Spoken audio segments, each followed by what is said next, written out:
millennia, Egypt was a country where time stood still, changing no more than its crumbling monuments of antiquity. Pharaohs and conquerors ruled over its people. Some of these leaders were despotic, others benign, but always the fate of ordinary Egyptians lay in the hands of another. Then suddenly, on the 25th of January 2011, the Egyptian people exploded into Cairo's Tahrir Square and throughout the nation. They rose up by the millions, demanding liberty and democracy as a free people. It was a revolution like none other in Egypt's recorded history. A revolution led by the young. I went on the 28th of January when there was the bombs and the fire.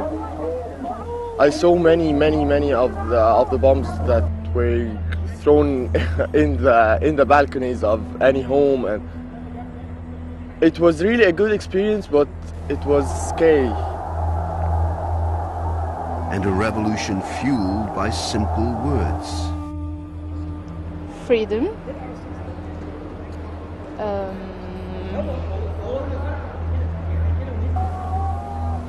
nationalism,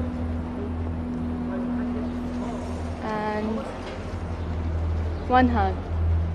Justice, freedom, democracy, I think. Just 2 weeks later, the people's intense daily demonstrations and outrage forced President Hosni Mubarak and his government to surrender and abandon the power they had held for 3 decades. They were fighting for freedom and fighting for justice, and they're sick of oppression, and I think they weren't willing to just stand there anymore to take it from, from the tyrant anymore.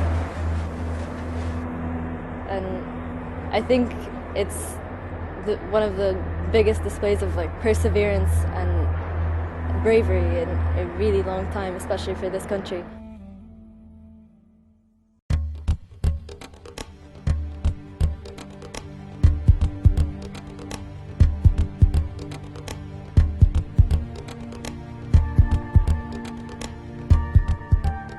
Life returned to a kind of normality.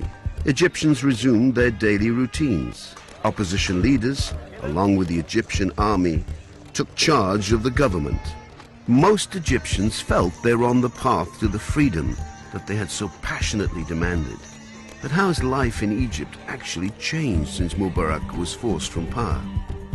Tahrir Square, the very heart of the revolution, has seemingly been vacated by the spirit of change.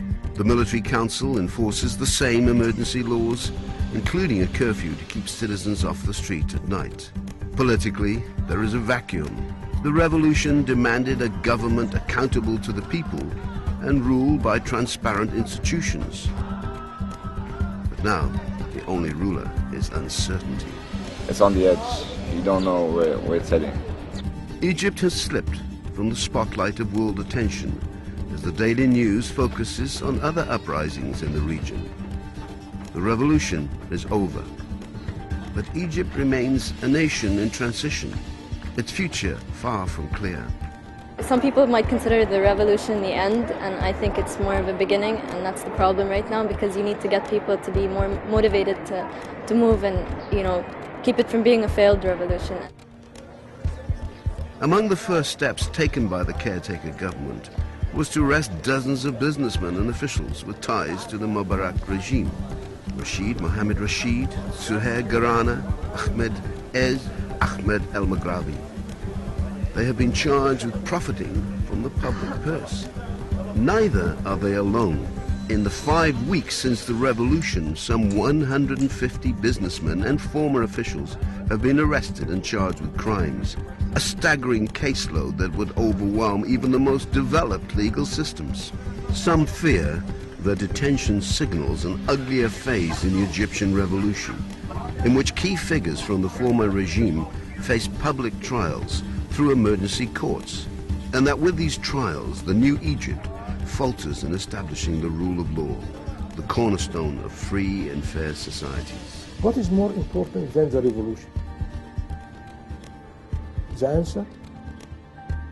Protecting it and managing it. Dr. Bakhat Korani is a political science professor at the American University in Cairo.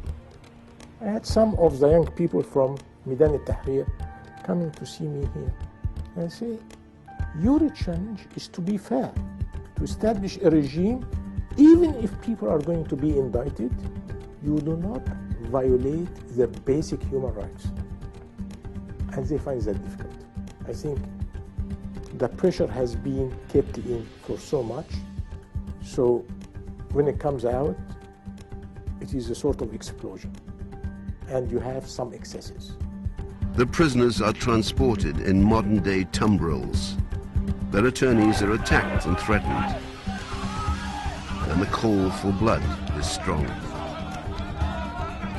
We believe that this revolution should represent the antithesis, the opposite direction of the grievances we are complaining about. So you can't remedy something wrong by committing the same wrong. So this hurry is not justified. Any violation of basic human rights or of the rule of law now will be a continuation of the old malady, of the old disease. Dr. Kamal Abu Magad is one of Egypt's foremost constitutional lawyers. He fears that in the country's current instability, Egypt's prosecutors and judges cannot help but be influenced by public opinion. They are genuinely independent, but however, not absolutely so. Nowhere. Well, in the history of the United States, you know better. You had lynching at some times, and you have the influence of public opinion in certain sensitive areas of the law, which is mingled with politics and with public opinion. I resent the word public opinion when it comes to the judicial process, because it simply means, by necessity, that whoever is going to act as judge will be influenced by the mobs, the psychology of the mob, the pressure of the mobs, so he will feel imperatively obliged to condemn. And so Egypt comes to a crossroads, to move forward with openness and fairness, or to step back to the unfair and repressive justice systems under Mubarak. The irony is not lost on the young Egyptians who fought the revolution.